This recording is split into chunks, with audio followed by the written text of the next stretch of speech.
Hello everyone, welcome back to my channel.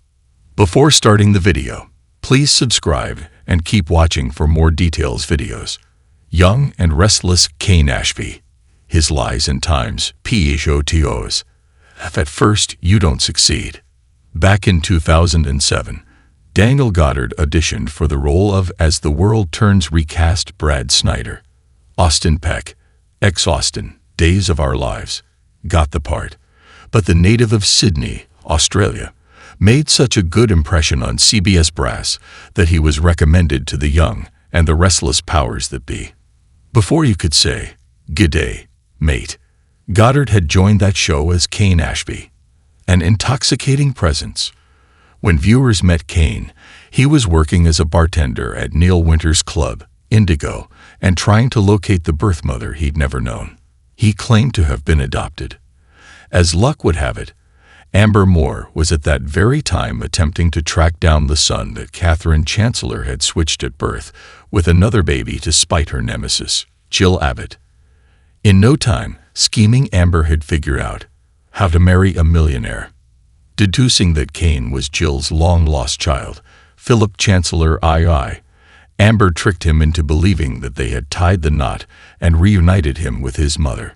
But once he realized that his signature on the marriage license had been forged, he kicked his money-grubbing bride to the curb. Without her in the picture, Cain's future looked bright, what with his new executive position at Chancellor Industries and all. Ladies, there's enough of him to go around.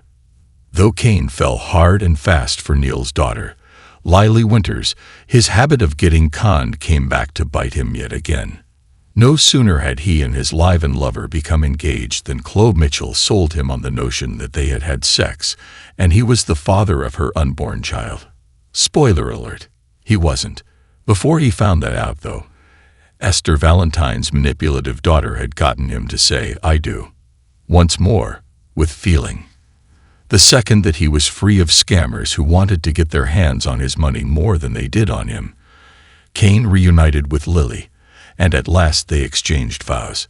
If only the honeymoon had lasted more than 5 minutes.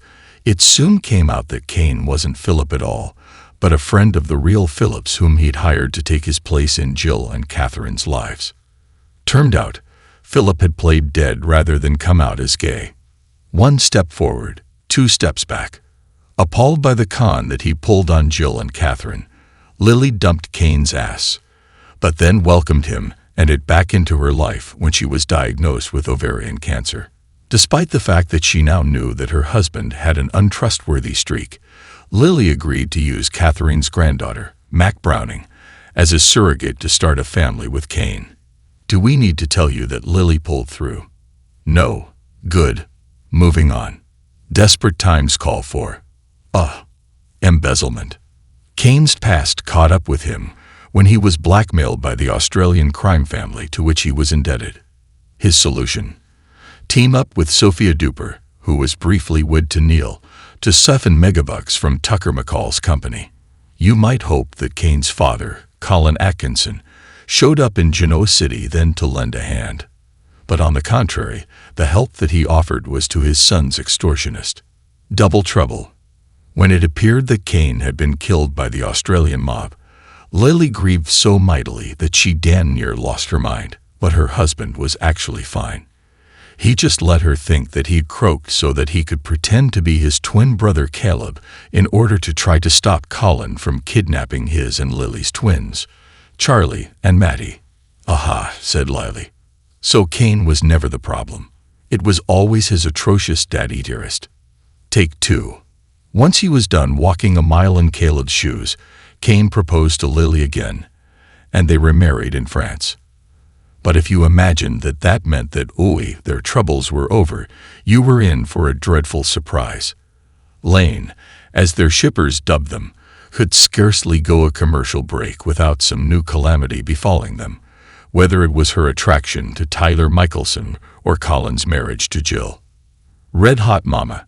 Since Cain wanted nothing to do with his mother, Genevieve Atkinson, this meant that of course she elected to put down roots in Genoa City and even become engaged to Jack Abbott.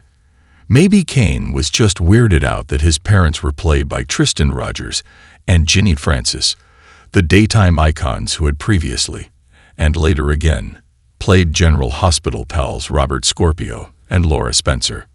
What can't he do?